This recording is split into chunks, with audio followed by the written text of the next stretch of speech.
Hello friends, welcome to Defence Matrix. तो कुछ ही दिनों पहले हमने बात करी थी इंडियन नेवी के प्रोजेक्ट 75I के बारे में, जहां पर हमने बताया था कि कैसे इंडियन नेवी की एक टीम जो है ये स्पेन विजिट करने वाली है स्पेनिश AIP सिस्टम और इनकी सबमरीन्स को इवेल्युएट करने के लिए। इससे पहले हमने बताया था कि कैसे जर्मनी द्वारा अपनी सबमरीन्स को लेकर पुश किया जा रहा है और वो गवर्नमेंट टू गवर्नमेंट डील चाहते हैं। तो इस प्रोग्रेस को देखते हुए ऐसा लगता है कि जो प्रोजेक्ट 75I है ये बहुत जल्द ही कंक्लूड हो सकता है, जो कि कई सालों से पेंडिंग चल रहा है, क्योंकि अब चीज़ें दो टॉप कंटेंडर पर आकर अटक गई हैं और अब यहाँ एक ही चॉइस पॉसिबल है। मोस्ट लाइकली इस ईयर के एंड तक या फिर नेक्स्ट ईयर के एंड तक यहाँ पर फैसला आ जाना चाहिए। खैर, फैसला आने के बाद भी डील साइनिंग के बाद करीबन 10 से 12 साल का समय इन सबमरीन्स को नेवी की सर्विस ज्वाइन करने में लगेगा, लेकिन इस प्रोग्राम से अच्छा खासा ट्रांसफर ऑफ टेक्नोलॉजी भी मिलेगा, जो कि हमारे फ्यूचर के लिए बेनिफिशियल रहेगा।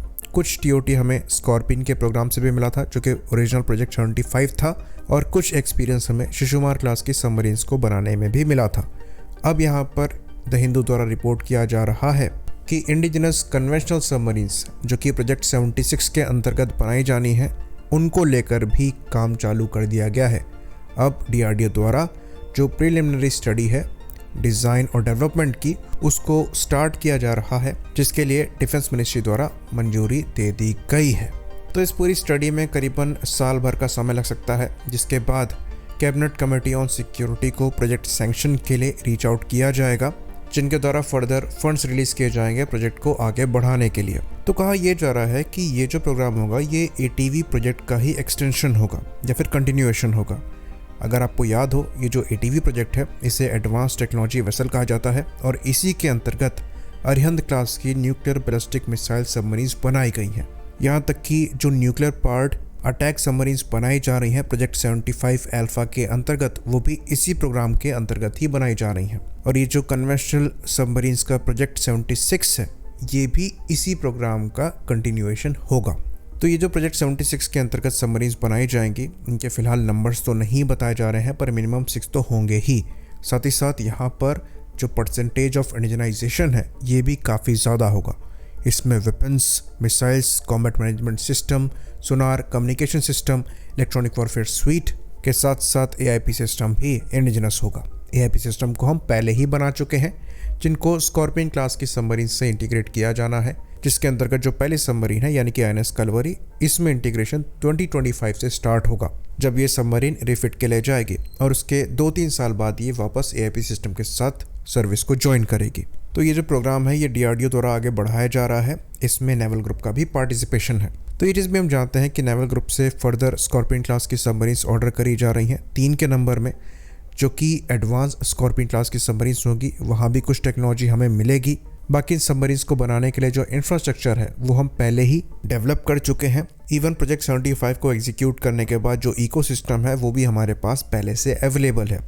प्रोजेक्ट 75I का एग्जीक्यूशन जो है वो यहाँ पर एक प्लस ही ऐड करेगा, क्योंकि इस प्रोजेक्ट के अंतर्गत हम ज़्यादा एडवांस सबमरीन्स देख रहे हैं।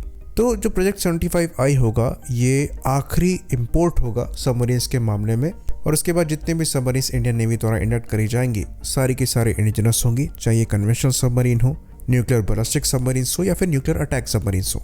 और ऐसा होना भी चाहिए, क्योंकि सारी रेसिपीज हमारे पास अवेलेबल हैं खुद की सबमरीन्स बनाने के लिए। इवन हम nuclear ballistic submarine indigenously develop भी कर चुके हैं, जिस पर हम अच्छी खासी प्रोग्रेस कर रहे हैं, और अब एडवांस S5 क्लास सबमरीन्स पर काम कर रहे हैं। यहाँ तक कि जो crucial fuel cell based AIP technology है, जिस पर कई कंट्रियों ने महारत अभी तक हासिल नहीं करी है, जो कि कन्वेंशनल सबमरीन्स प्रोड्यूस कर रहे हैं, वो तक हम डेवलप कर चुके हैं। इवन जो DRDO का AIP है ये इतना एडवांस है कि आपको यहाँ पर एडिशनल हाइड्रोजन सिलेंडर कैरी नहीं करना पड़ता है।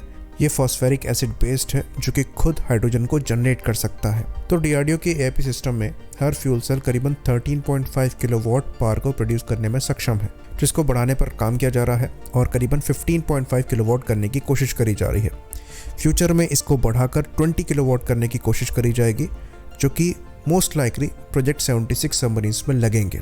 तो वहाँ पर एंड्योरेंस फर्दर आपको ज़्यादा मिलेगा। तो ऐसा कहा जा रहा है कि फाइनल कॉन्फ़िगरेशन में करीबन 24 फ्यूल सेल इस्तेमाल किए जाएंगे और जो टोटल आउटपुट होगा वो रिक्वायरमेंट से ज़्यादा रखा जाएगा, ताकि यहाँ पर रिडंडेंसी ज़्यादा हो सके। तो इस क्रूशियल टेक्नोलॉजी पर जो हम महारत हासिल कर रहे हैं, ये हमारी फ्यूचर की सबमरीन्स के लिए एक इम्पॉर्टेंट बेस का काम करेगा। आई होप इन्फॉर्मेशन यहाँ पर क्लियर रही हो। इसी बात पर इस वीडियो को हम ख़त्म करेंगे। लाइक करिए, सब्सक्राइब करिए।